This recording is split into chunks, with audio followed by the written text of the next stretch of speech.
va clôturer cette journée de sensibilisation sur l'accueil et la prise en charge des personnes avec un TSA et un TDI par une dernière intervention, donc la présentation des outils Santé BD et HandiConnect par Sophie Dorothée Montaghelli, si j'espère que je n'ai pas écorché votre nom. Merci beaucoup. Bonjour à tous et merci pour l'invitation.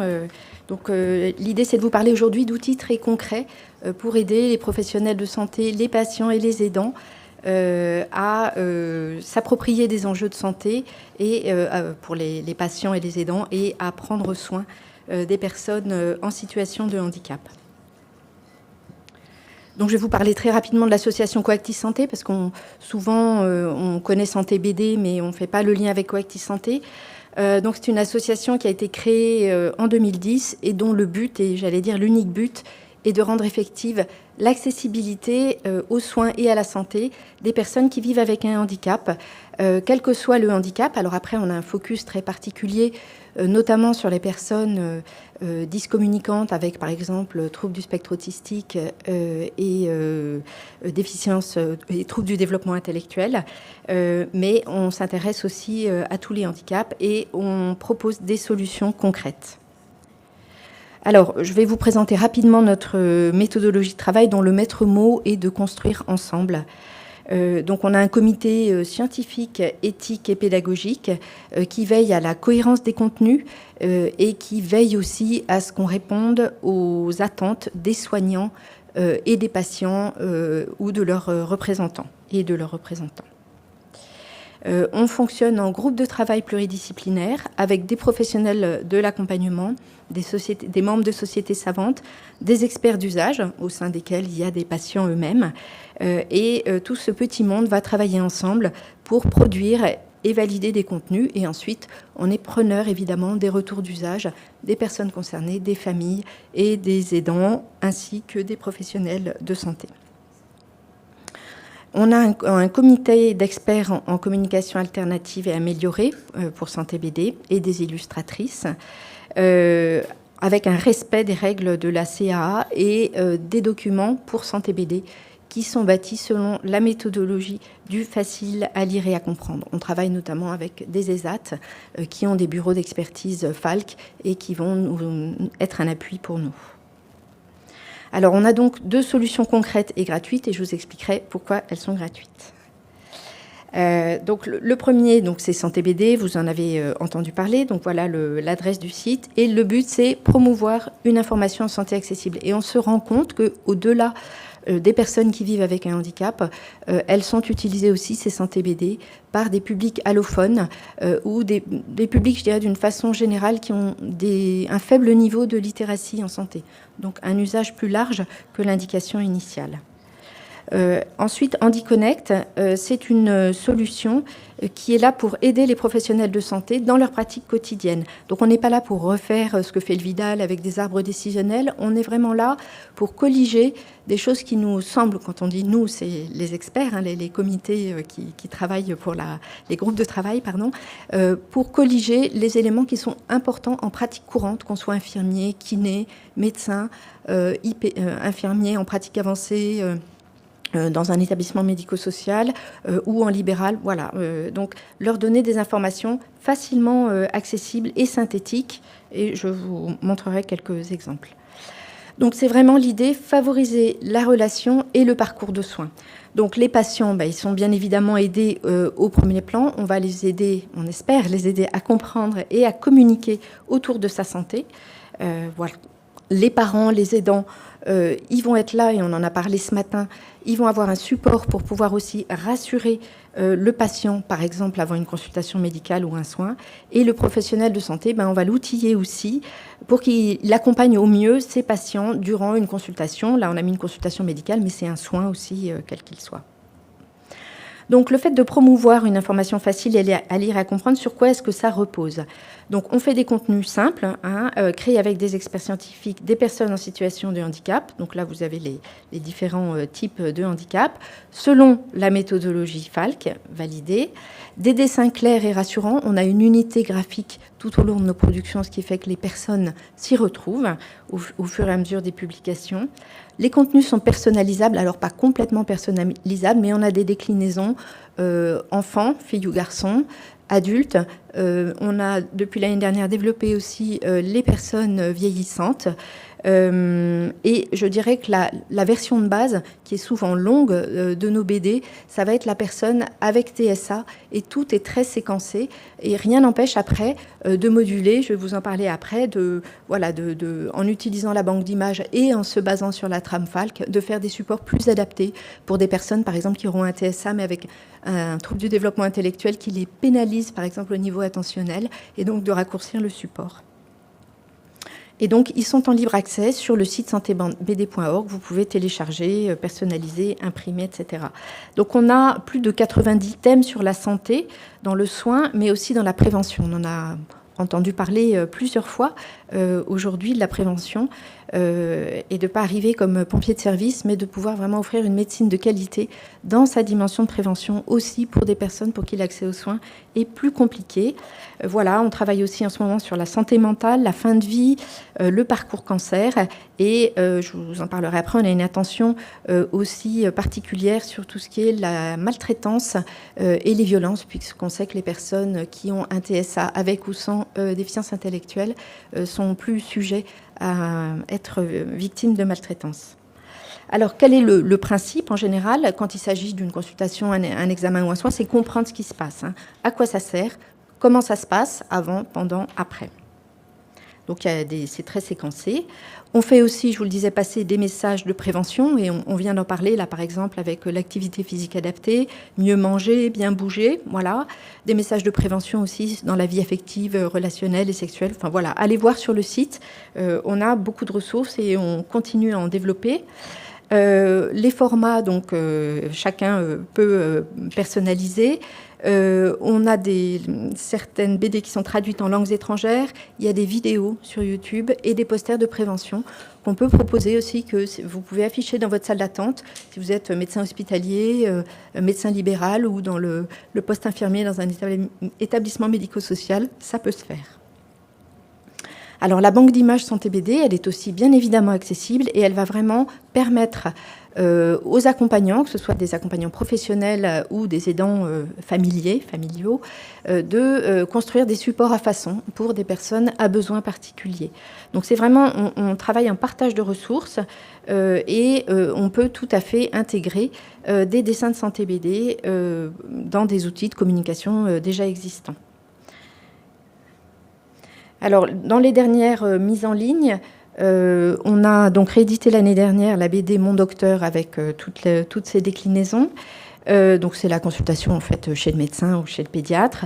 Comme je vous le disais, il y a parcours cancer. On a développé les personnes handicapées vieillissantes parce que c'est un sujet qui a été abordé aussi aujourd'hui. Et oui, la population des personnes qui vieillissent avec un handicap ne cesse d'augmenter et elle pose des défis en termes d'accompagnement et de solutions d'hébergement, de vie. La vie affective, relationnelle et sexuelle, on s'est engagé sur un terrain qu'on n'avait pas encore abordé jusque-là et qui nous a beaucoup occupés sur les émotions et les sentiments, puisque là, on ne décrit plus en gros voilà, comment on fait une anesthésie générale. On va être sur des choses abstraites et on sait que ça n'est pas facile pour des personnes, notamment quand il y a un trouble du développement intellectuel ou chez certaines personnes avec TSA, d'aborder des notions abstraites sans se réduire à ce qu'il y a sur le dessin. Donc, c'est un vrai défi.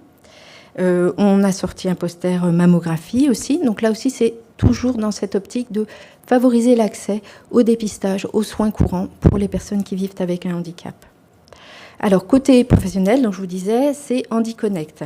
Donc, c'est vraiment voilà, des ressources pour aider les professionnels de santé de façon à ce qu'ils soient peut-être moins inquiets, plus rassurés sur leurs propres compétences et qu'ils aient un accès rapide sur leur téléphone ou leur ordi pendant la consultation des ressources qu'ils peuvent avoir facilement.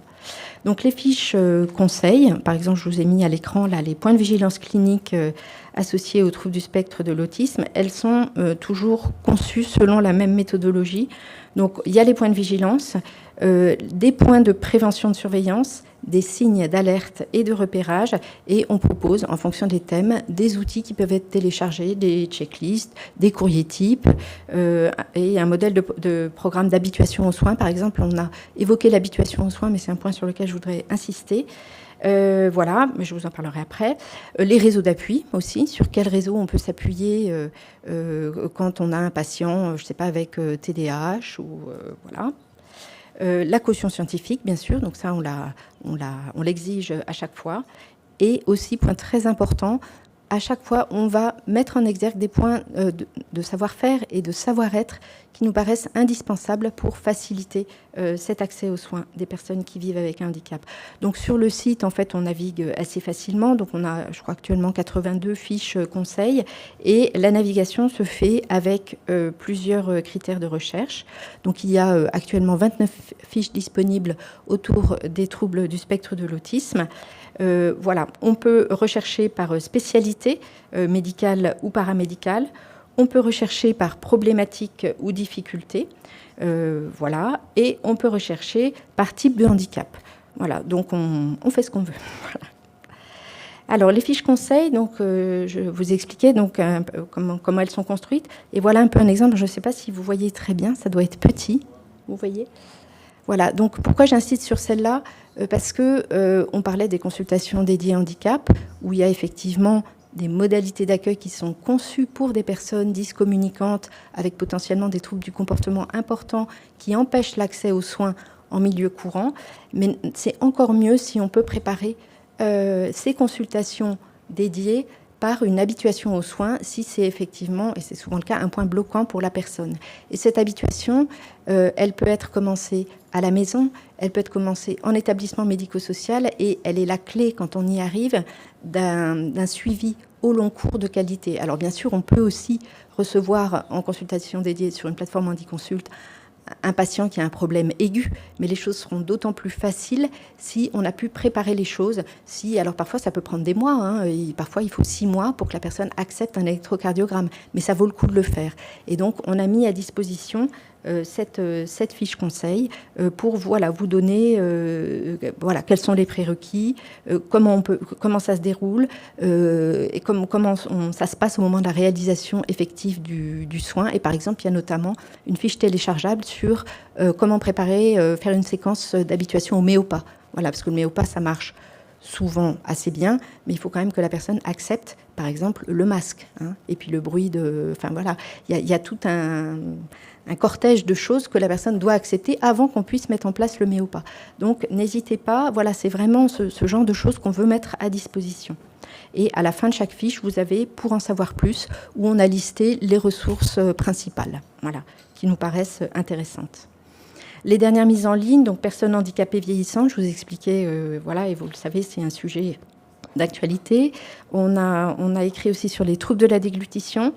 Les troubles psychotraumatiques, c'était la suite d'un travail qu'on avait commencé sur les violences faites aux personnes en situation de handicap. Et dans le cas des personnes avec troubles du spectre autistique, ça nous paraît vraiment un point de vigilance extrême. On a sorti des fiches aussi sur le TDAH. On a aussi, alors là, c'est aussi un point qui m'a tenu particulièrement à cœur, et j'ai eu la chance de piloter le groupe de travail, mettre à disposition des données sur comment accueillir un patient en situation de handicap pour une consultation ou un soin. Alors, c'est destiné à des cabinets de soins médicaux ou paramédicaux de ville, mais c'est vrai aussi à l'hôpital. Et donc, on a répertorié les obligations légales, ok, mais surtout, on a listé des choses très simples. Quel matériel peut être utile pour un accès aux soins réussi ? Donc, par exemple, d'avoir une lumière modulable en salle d'attente. Il faut aller au-delà du handicap moteur et tout. Et vous connaissez bien ça, vous qui travaillez ou qui vous intéressez à l'accompagnement des personnes qui ont des troubles du spectre autistique. Avoir des fidgets, par exemple, disponibles en salle d'attente ou en salle de consultation. Un casque anti-bruit, si la personne a oublié le sien. Tous ces éléments-là, puis tout tout ce qui touche aussi autour de la prise de rendez-vous, comment on peut faire pour améliorer, comment on peut se répertorier sur l'annuaire des professionnels de santé qui est sur santé.fr pour dire moi j'ai la capacité de recevoir des personnes avec un TSA ou des personnes avec une obésité. Enfin voilà, et donc tous ces points-là, on a voulu les lister pour que ça soit plus faciliter les choses. Et on a listé aussi des points tout simples de savoir-être, de savoir-faire, en partant du principe que tout ce que l'on fait pour un patient qui a des besoins importants, ça rendra forcément service à tout le monde. Voilà. Et des choses toutes simples. Notre idée n'est pas de faire la leçon à mes collègues médecins ou voilà. Oui, je suis désolée, je ne me suis pas présentée, mais je le ferai après. Et du coup, c'est vraiment de repointer, se présenter. S'adresser d'abord à la personne en situation de handicap, même si elle vient avec un aidant. Quand on demande la coopération de l'aidant, avoir le plus possible l'accord de la personne pour laquelle on est là. Enfin voilà, toutes ces choses-là. On a voulu les lister. Et puis, sauf urgence, ne pas forcer les soins. Et là, je rebascule vers l'habituation aux soins, prendre le temps quand on peut.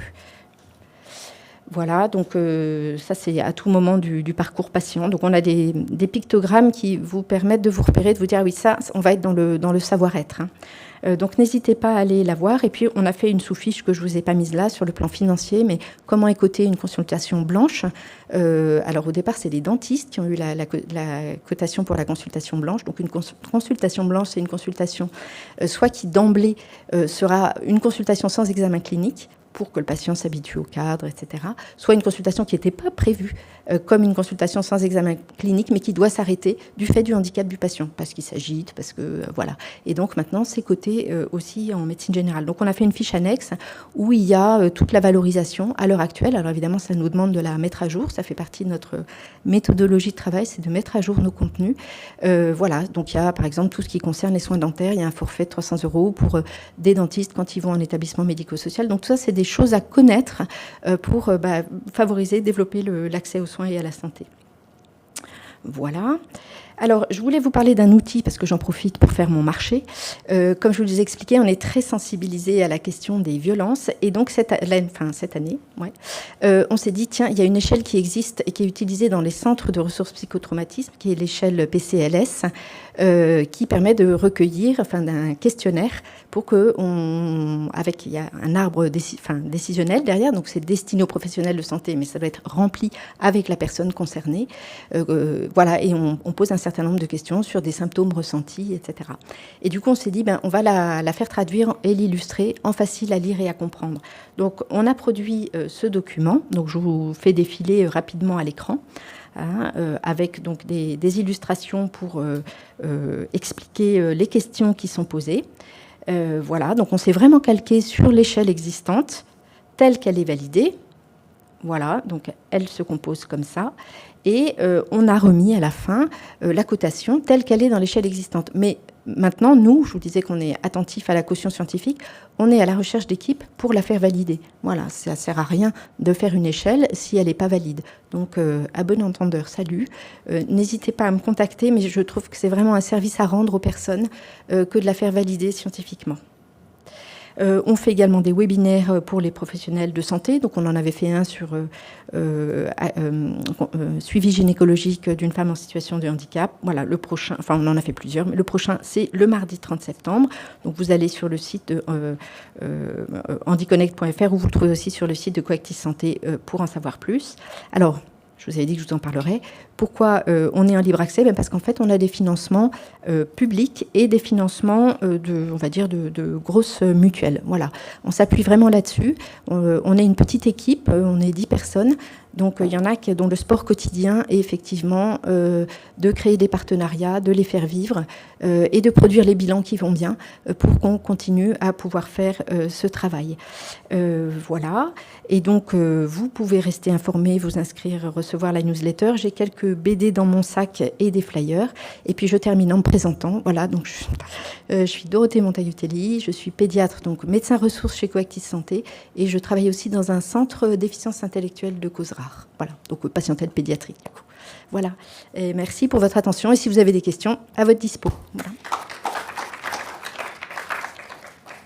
Merci beaucoup.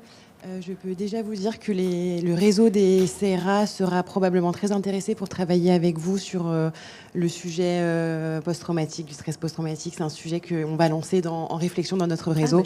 Donc je me permettrai de revenir vers vous très vite. Avec grand plaisir. Parfait. Écoutez, merci beaucoup. Alors peut-être effectivement pour vous dire, les outils HandiConnect et Santé BD sont très utilisés. Nous, dans le réseau des CRA, c'est une ressource qui est très importante, que l'on utilise très régulièrement. Et on les relaie dès qu'on le peut dans les réseaux maisons de l'autisme. Donc vraiment, n'hésitez pas à vous en saisir. Voilà, il y a une banque d'outils et de ressources assez importante. Voilà, donc... Merci beaucoup pour cette intervention qui clôture la journée. J'ai vu dans le chat qu'il y avait beaucoup de retours sur la qualité des interventions, la qualité des thématiques proposées. Donc merci beaucoup à Hélène Defaverge et à Hélène Vulser qui ont coordonné et qui nous ont permis de conduire cet événement de qualité à la Maison de l'Autisme. C'est vraiment le type d'événement qu'on recherche à proposer. Donc n'hésitez pas à regarder. On va essayer de proposer d'autres événements en ce sens. Le replay sera disponible dans les prochains jours sur le site de la Maison de l'Autisme avec les PowerPoints qui vous ont été présentés aujourd'hui ainsi que les liens vers les différentes ressources présentées. Merci à vous d'avoir suivi cette journée de sensibilisation, l'accès aux soins pour les personnes TSA et TDI. Je vous souhaite une bonne fin de journée. Merci beaucoup.